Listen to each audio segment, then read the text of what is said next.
Hello and welcome, Rangers. I'm Joe here with me is my co-host Dan, Hello and greetings. and hope you guys don't mind the weirdness of the mic, and my slight cough. But I've been sick for a few weeks, and well, excuse me, and we're currently in two completely different locations.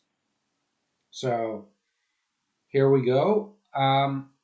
Now, the current Ranger scene that we're going to be discussing is that of the Great Power that unveils itself. Now, in a way, this is the first real eucatastrophe, or of, I guess, three of them that take place over the course of this movie. And we'll reveal the other two when they happen. But the first one is a pretty remarkable event. And the visuals here are just beautiful. With um, of course, you get the shining golden light, the animal spirits flying right out and swirling around the different rangers. Which there's a lot of symbolism here, and there's something almost mythological about this scene. It's one that always left me hushed and awed as a kid. Not gonna lie, I this was probably my favorite scene in some ways when I first saw it as a kid. How about you? This was this scene was incredible. Seeing all the Animal spirits. animals and spirits going around and then fusing. Yeah, fusing with the Rangers. Yeah, I know what you mean. It's something That that well, it's them seeing for the first time the grandeur of their own destiny, of what they were meant to be, and also finding their missing half in a way, because these things are like half of their own souls and spirits. And so when it fuses with them, it is elevating them and restoring them in a way. But it's doing more than that. Like I said, it's elevating. Um, you cannot compare these Ranger powers to, like, let's say, the Green Ranger powers that Tommy originally had in his case, just to use him as an example. You also can't you compare these to the technological morphers they had before, which were linked to the command centers, computers, and whatnot. These things are, I would argue, also not comparable to things like the Zeo crystals or the Quasar swords, which, if you were to break a Zeo crystal or a Quasar sword, it would be quite devastating and whatnot. But it is possible to do it. But can you really depower one of these great power, these rangers that are ninjetti great powered and whatnot? Not really. They'll always have those morphers within them, which oddly was a theme that was recurrent in the later cameo episodes that Tommy appeared in, where, excuse me, he could use his White Ranger powers as an energy source alongside the Zeo Crystal, which he could do for like the Green Ranger powers or like for the White Ranger powers and whatnot. And he always had that power with him. It was not dependent on any one computer, and it's just that he managed to use it to elevate and transcend, or at least I should say, get the other powers to ascend to almost not exactly the same level, but something almost resembling it. And I would argue that, sure, you could say it's the Master Morpher, which is a Tommy particular device, and MacGuffin, which, yeah, but there's also, I would argue, let's say, Rocky or Adam, who could probably use these powers to power up their Zeo abilities or their Turbo ones, or vice versa. But this is a transcendence of sorts.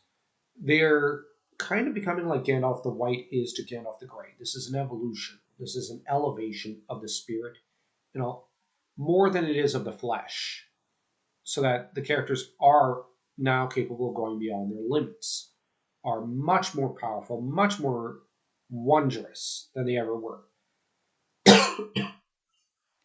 They are surpassing Dulcia, for example. But that's because they're incorporating into their being, into their souls, the lessons she imparted to them. Any other thoughts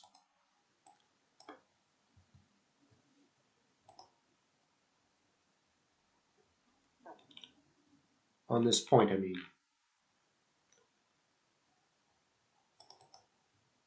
It's breathtaking.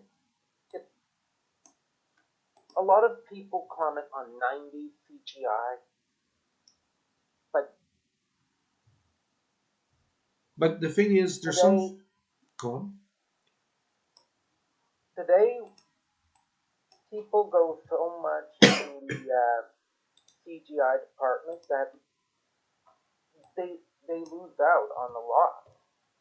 Well, the thing is also that CGI, as my friend Jack, the Lost Lore Scholar, said recently in a stream of his, peaked in the 90s. And ever since then, it's been in decline. And it's not had the same quality um, since. Like, you know what I mean? The idea being Yeah, that there's pretty much nothing left. And that what we have is a shadow of CGI. It's not as good because it's crap. And ultimately, um, the thing is, ultimately, it in the 90s, Dan, it was used in a way like, for example, if you compare this Power Ranger movie's CGI to, let's say, some of what came out, um, let's say some of the graphics in video games from the post 2005 world, like let's say for Kingdom Hearts 2, it looks like garbage. Um, and I would even argue that the peak of CGI to an extent was also Star Wars Episode 3 and whatnot. But you look at the way it was used. Um, it's not just using it or making it look to get good in a computer. It's about actually knowing how to use it, like a laser. Here, it looks good because it's meant and it's combined with music and the awe and the excellent acting of the actors who look like they're awestruck and amazed.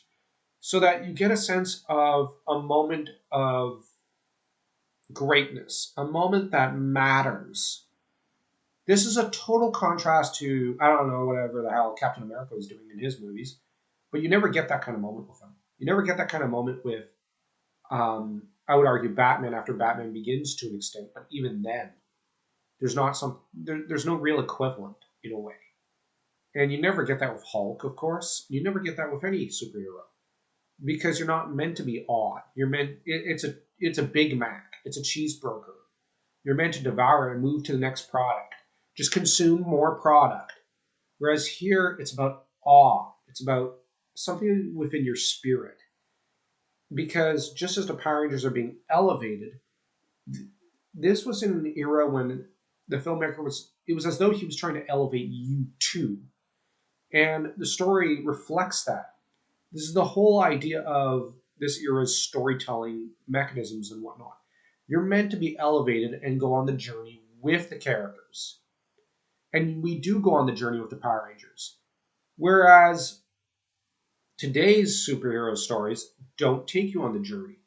So, like, when the Rangers finally, shout, "Yeah, we got our powers back," you feel that. You're like, "Oh, thank heavens, they finally got their powers back."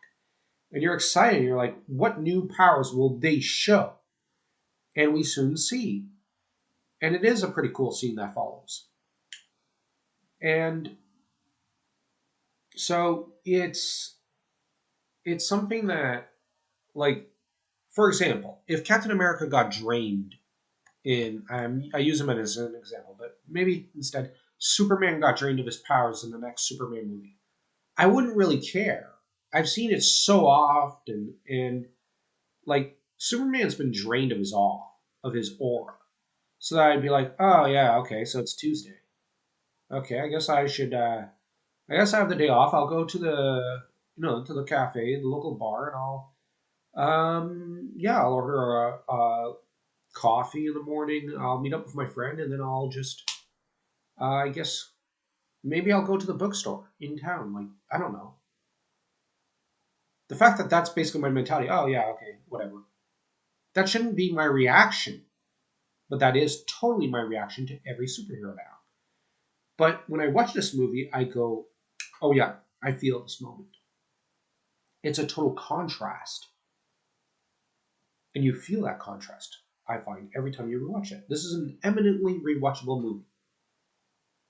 But, anyways, I think I've said all I've got to say about this scene, other than the fact that it's one of my favorites. It's one of the great. It's perhaps, I would argue, in some ways, one of, if not one of the top three greatest scenes in all of Power Ranger history. And I would even argue that all, like, top five greatest are all within this movie in some ways. Actually, in almost every way. Any last thoughts? I think we've summed it up. All right. In that case, don't forget to smash that like and that subscribe button to stay tuned for the next video. And don't worry, it'll be sooner. The only reason we had to go some sort form of time lapse was I got really sick in October, and then I got really sick in November again because I wasn't prepared for an allergy attack. And it weakened my immune system, and between that and people feeding me something I'm allergic to, I nearly ended up in the hospital. So that's my reason. There were real life issues. So, but we're back now. We're going to have another video for the end of the week or next week. But as it is, we're almost done analyzing the movie. So here we go. So do stay tuned for that. So remember, Rangers, may the power protect you.